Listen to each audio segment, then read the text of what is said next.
when we have that spiritual awakening towards the food, I always bring in the food because that's 75% of our country has this huge addiction to food. This is the right here, an apple. This is God's creation. What could be better than this? This is where you want sugar. People always say, I got to have sugar. There's sugar in here. But no, the problem is the corporations know what they're doing, $1 billion industry.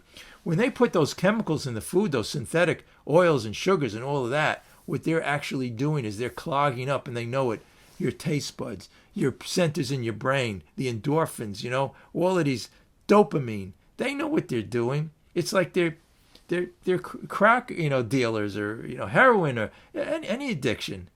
It's crazy. And not only that, our society lets it be legal, and we're giving it to our kids and our families. So when we know what's called, and the book talks about the true from the false, where the problem is, it's we took it upon ourselves, just like with anything in our lives. We made a decision that we're going to take in everything the corporations told us about how great food is. We've taken it upon ourselves to believe that people told us when we were young we had to be successful. We had to be, money was the answer, or getting people to like us was the answer. We realize the problem. When we realize where the problem is, then we could wake up. There's nothing, look, the ego keeps us in a sleep, a stupor all day long. In our addiction, we're just like a carrot on a stick with the food. But with people, we're following the crowd around, figuring we have to have a better house, a better car than everybody. We have to have this.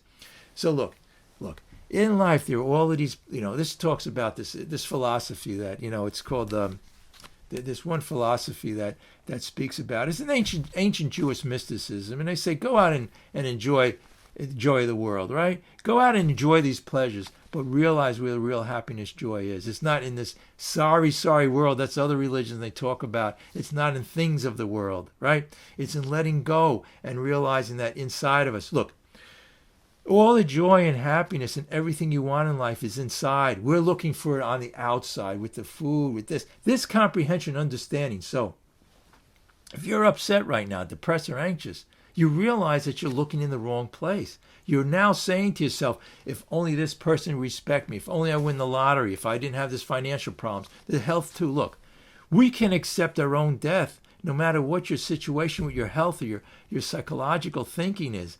When you're out of the self, the problem is the self, the ego, the self. Again, God gave us this ability to think on a higher level, which other animals don't have. Hey, you look at a cat or a dog, they're just walking around, they're happy. But no, we misused it. We decided, made a decision. It's great to have this intellect. If you want to figure out how to get on a Zoom meeting or whatever it is, you can do that, right? But the thing is, the intellectual, we use it to try to get better, do better, thinking it's misused. It's a ego run riot, so the whole key is this. You get through these steps. One says we're powerless. You work these steps with your heart. They say the longest distance is from your head to your heart. When you get involved with these steps and really, really work them, I'm telling you, you can't miss it. And I see it with a lot of people. But you really got to take it, and it could be right. I always say this right here, right now. Look, forget about it. We're crazy. If you're thinking and you're upset right now, you're being crazy. You're really being crazy. It's what your parents told you. Society told you how to achieve certain things in life. You had to do certain things. This is where the mistake is. Step 2 says we're insane. But the answer is, let me get to the answer here. It's on page 68. I don't even, it's funny, I got so carried away here. It says on page 68, so here it is. If you take this in your heart now, you can't miss. Or if the problem is we understand these things, but we don't bring them with us. Bring it out with you into the world. And it tells us here. It says on the in the second paragraph, perhaps there is a better way. The old way didn't work. Our best thinking got me here. People always say, well, they're trying to figure it out still. I try to figure out my whole life. I try to analyze my problem, try to get into my emotions. I can't. It's just letting go. So it says, we think so, for we are now on a different basis. You don't have to go far. This week, like I always say, we could end the meeting right now. Do you want to be on a different basis? I told you, read page 25. It talks, the great fact is just this, transforming the thinking. The basis of trusting and relying upon God. I made myself God. Look, for anybody who's here who's, a lot of people come in, I don't understand its conception of God. You did all the time. You had a conception. Your God, our gods were money, success. It tells on page, if you read in We Agnostics, page 54, it says, did we not worship things? Did we not worship money, success? Did we not worship the self? I can figure it out. There was a problem. So we were worshipers all the time. But there's something, look, this life and this is so amazing and so beautiful and wonderful, everything around us. There's something that created this and this whole thing. There's a power. You know, you can feel it. When you let go of the self, when you're with people, you feel this power flow in. You have comprehension. I talked about that reading I did. Enlightenment is when we have an understanding, love and compassion. Have love and compassion. That's that flowing of energy. When you feel love and compassion, you let go. Then you understand people. Then people can't bother you. Look, they can only bother you if you accept what they tell you. If they call you an idiot, if they tell you, try to push your buttons. They say the inventory is ours because it's our fault. It's our fault, all those resentments and anger we had in the past. It's our fault because we made a decision when we were young or whenever that we're going to let people dictate to us and we're going to get upset and it's going to be all about us. Sometimes some of us didn't, but we didn't. That's why we drank. That's why we took drugs. That's why we overeat. Because we're making a decision right now if somebody says something about us is bad.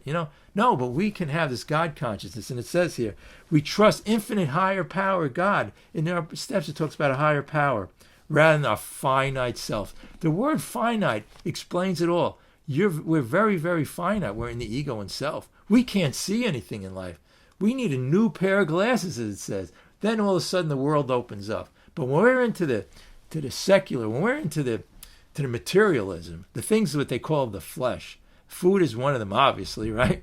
Anything of the flesh or anything that we're in the self, the ego, again, there's always devastation on the other side. With the food, the guy who climbed Mount Everest was really depressed when he read and he found out that other people did it 7 times. He only did it once. And you know why he was really depressed? Because after all those years of planning the money and all the problems that happened to him trying to climb Mount Everest, he was depressed because he was happy for a moment.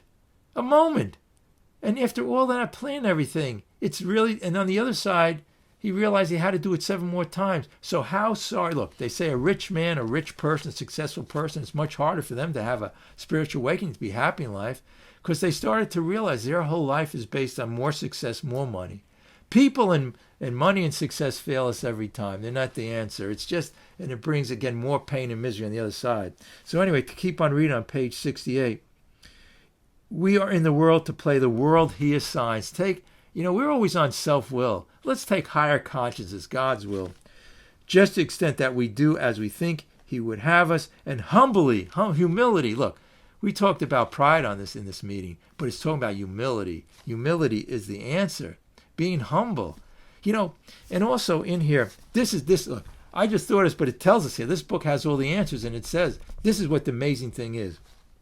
It says, and it goes, humbly rely on him, does he enable us to match calamity with serenity. Well, this is one amazing sentence.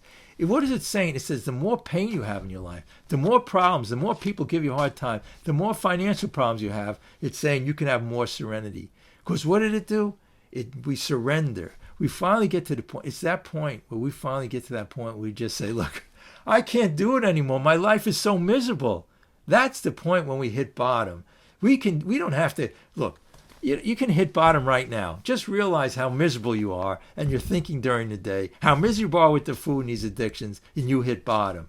Why wait with all this? Why not? Look, we don't have much time in this meeting. So if everybody could, have that spiritual awakening soon so we can end the meeting, right? I'm telling you, it's possible. Don't put a time limit, where you say to yourself, oh, I got another 5 years. They say 5 years to get your marbles, 10 years to learn how to use them. All these phrases.